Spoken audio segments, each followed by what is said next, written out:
आइए शुरू करते हैं मैथ की क्लास मस्ती के साथ आपके अपने मनोज सर के साथ। क्लास 10th की ट्रायंगल चैप्टर का क्वेश्चन नंबर 9 करेंगे हम, जो कि 6.2 का है। क्वेश्चन में कह रहा है कि ए बी सी डी एक समलंब है। हम सबसे पहले समलंब बनाएंगे। समलंब में क्या होता है, समलंब जो चित्र बनता है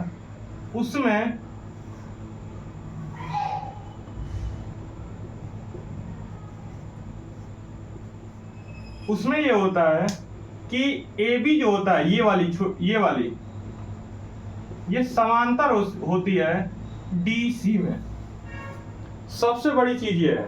इसके बाद इसमें ये दे रहा है तथा इनके विकर्ण का मतलब क्या होता है कि अगर आप ए को पकड़ते हैं तो ए के ठीक सामने चले जाइए, अगर आप डी को पकड़ते हैं डी के ठीक सामने चले जाइए, तो हम विकर्ण भी बनाएंगे।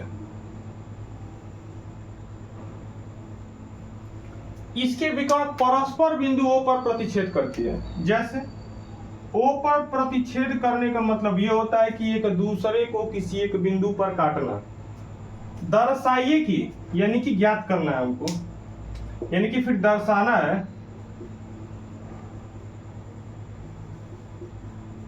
क्या दर्शाना है? एओ बीओ अपान सीओ और डीओ है, ऐसा हमको दर्शाना है। हम कुछ नहीं, इस चित्र में एक रचना करेंगे जो कि रचना ओ से एडी पर एक बिंदु जो ए बी या डीसी के समांतर हो, ये हम रचना करेंगे। रचना क्या हुई है कि एक देखो ओ से एडी एक एडी पर एक बिंदु जो एडी और एबी के क्या हो सकते, यानी कि एक बिंदु हमने ऐसा बना लिया, जैसे ई बना लिया हमने, और उसके बाद एक रेखा बनाया जिसमें ये जो है ना, ये वाली ओ ई डीसी के भी पैरेलल है और AB के भी क्या है, पैरेलल है। ये चीज हमने किया। अब हम त्रिभुज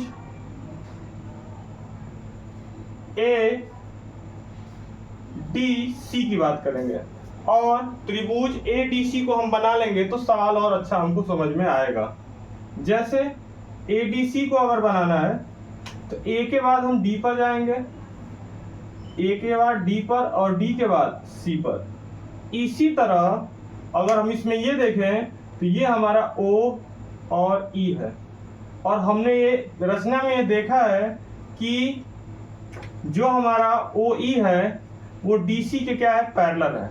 तो कुछ नहीं, हमने फॉर्मूला पढ़ा है। क्या फॉर्मूला पढ़ा है कि ए ई बटा ई डी, यानी ये छोटी दूरी और ये छोटी दूरी बराबर होगी एओ बटा ओ सी, एओ बटा ओसी या तो फिर सीओ के।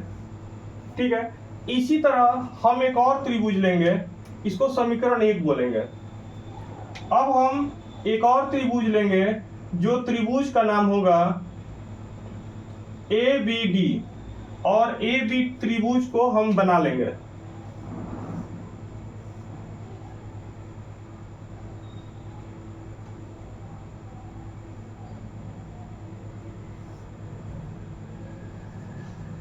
ठीक है।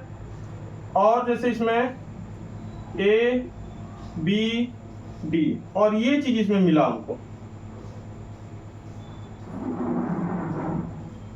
ठीक, और इसमें ओ मिला और हमको ई मिला। अब इसकी भुजाएं क्या बनेंगी? अगर हम ऊपर से लें तो ऊपर से लेंगे तो हम लिखेंगे ए ई। अगर हम इसमें लें तो हम लिख सकते हैं DE या फिर ED अपान EA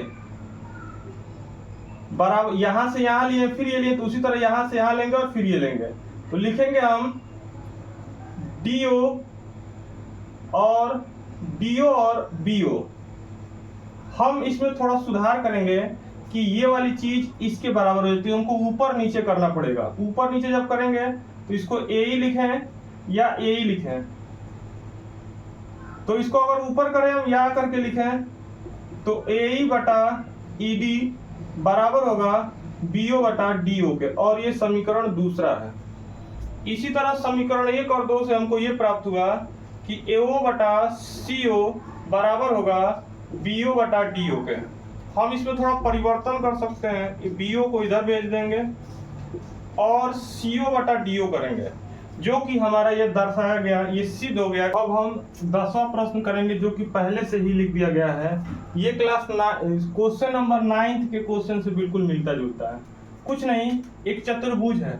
चतुर्भुज का मतलब ए बी सी। देखिए चतुर्भुज ये भी है, चतुर्भुज ये भी है, चतुर्भुज ये भी है, ये सब के सब ये भी चतुर्भुज है। जैसे हमारे क्लास, मान लीजिए क्लास हम 10 में पढ़ रहे हैं, तो क्लास 10 के हम स्टूडेंट हो, चाहे लड़का हो चाहे लड़की। जैसे मान लो उसी स्टूडेंट में एक मनीषा नाम की लड़की है, तो मनीषा मतलब ये, जैसे मान लीजिए रेक्टेंगल इसका पार्टिकुलर नेम है, इसको हिंदी में आयत कहते हैं। इसी तरह इसका ये नाम है, लेकिन ये आता है चतुर्भुज में 4 भुजाओं से। तो ये नहीं कह रहा कि ऐसा है, नहीं, ये चतुर्भुज, इसमें से कुछ भी हो सकता है। ए बी सी डी विकर्ण परस्पर बिंदुओं पर इस प्रकार प्रतिच्छेद करती है कि ये चीज हो रहा है, यानी कि ये चीज दिया है पहले से, ये चीज दिया है, और दर्शाइए कि ये बी सी एक समलंब है। तो ये दर्शाना है, मतलब ये कि ये क्या दर्शाना, ये चीज दिया हुआ है, ये चीज सिद्ध करना है। तो ए बी सी एक समलंब है, या तो आप ये सिद्ध कर दीजिए कि ए बी समांतर है किसके, सी डी के। रचना क्या करना है कि बिंदु बिंदुओं से आपको एडी पर, बिंदुओं से एडी पर एक रेखा जो क्या, जो ओ ई समांतर हो किसके, ए बी के, और ओ ई ओ मतलब ये वाली लाइन, ये जो लाइन बन रही है डॉट डॉट, इसके भी समांतर हो और इसके भी समांतर हो। तो अब आते हैं हल पे। कह रहा है त्रिभुज ए बी डी दीजिए आप।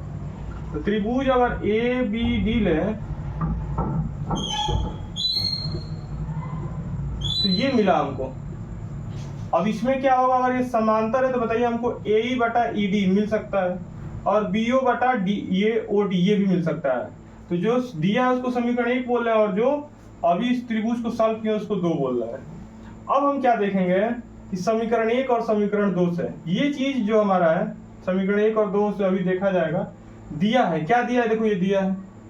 अभी बाद इसमें थोड़ा परिवर्तन करें, सीओ को इधर भेजे और बीओ को उधर भेजे, तो एओ बटा सीओ होगा और बीओ बटा डीओ होगा। ठीक, ये समीकरण 1 और समीकरण 2 है ये। अब समीकरण 1 और समीकरण 2 से, समीकरण 1 और 2 से क्या मिला हमको कि ये चीज इसके भी बराबर है, ये वाली चीज इसके भी बराबर है, और यही वाली चीज इसके भी बराबर है। तो हम तीनों को ऐसे लिख दिए हैं। अगर ऐसी घटना घट गई कि ठीक है ये भी इसके पैरेलल है और ये वाली लाइन इसके भी पैरेलल है, तो ये वाली लाइन भी तो इसके पैरेलल हो सकती है। तो वही लिखा है नीचे कि ए बी पैरेलल है किसके, ए बी पैरेलल है सी डी के, अतः ए बी सी क्या है, समलंब है।